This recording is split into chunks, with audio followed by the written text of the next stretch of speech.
Protect your DNA. BioPQQ can promote formation of new mitochondria. Infowarsstore.com. Well, Kurt Russell is now doubling down on his theory that gun control isn't going to stop terrorists. We already reported about how he called one journalist completely out of his mind for thinking that it would actually stop terrorism. But now during an interview with the Daily Beast, he was asked about that interview, and Russell said, I just didn't get where he was going, saying that gun control was a magic wand of fixing the situation with terrorism. That isn't going to stop them from what they want to do. Gun control is not going to stop criminals from getting their hands on weapons. Just ask the Secret Service. Now, this happened on Monday. A Secret Service agent's gun, his badge, radio, handcuffs, and a flash drive were stolen in broad daylight near the agency's headquarters in Washington. Now, the agent's belongings were taken from his personal vehicle while it was parked on G Place in downtown Washington about 4 p.m. And some others inside the Secret Service, they expressed surprise that such a crime could take place so close to the law enforcement agency's headquarters in the middle of the afternoon.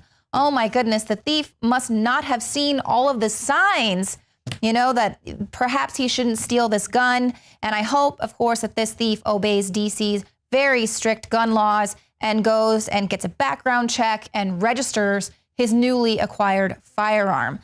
Like we said, gun control is only there to stop law-abiding citizens from getting a gun to be able to protect themselves. Criminals will find a way. Now, GOP presidential hopeful Rand Paul is introducing legislation that's intended to block any effort by the incumbent president to enforce gun control by executive action.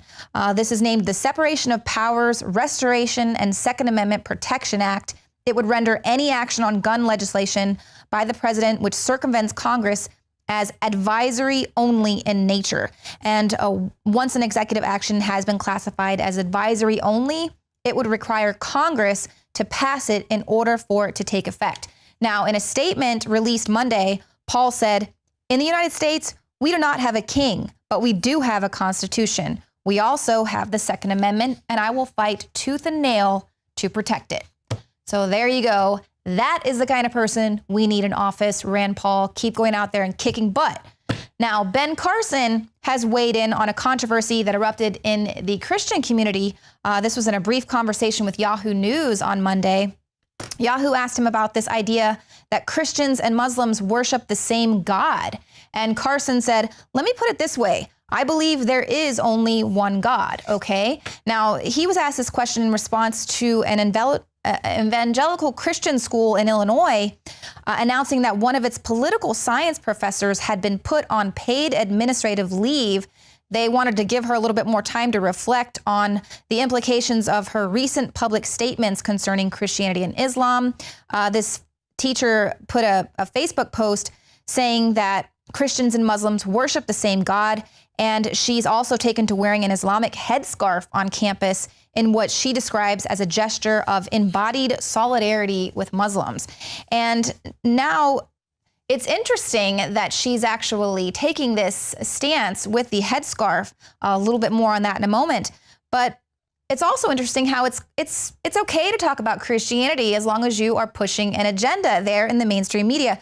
Sort of like how it's Christmas, so the nativity story is, of course, being used to push for acceptance of Syrian refugees. This was CNN writer Jay Perini. He says that those who care about the practice of their faith keep Jesus front and center, which means focusing on his status as a refugee, comparable to today's immigrants.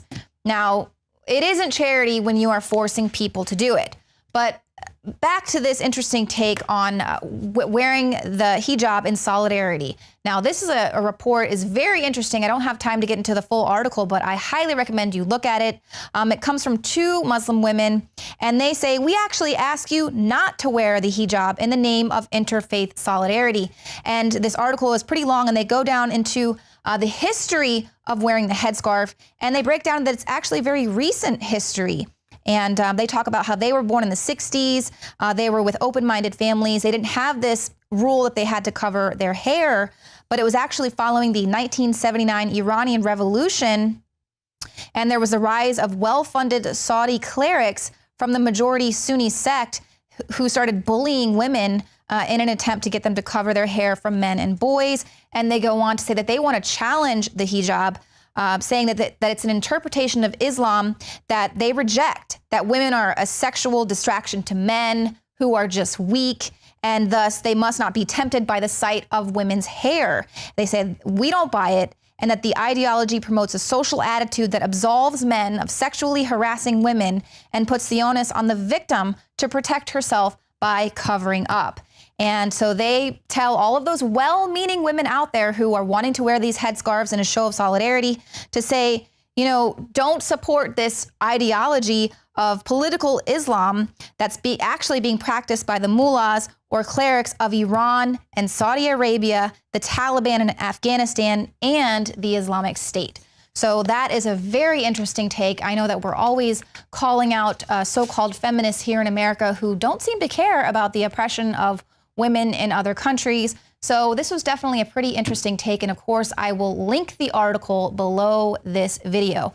Now stick around because we've got some very interesting news for you coming right up.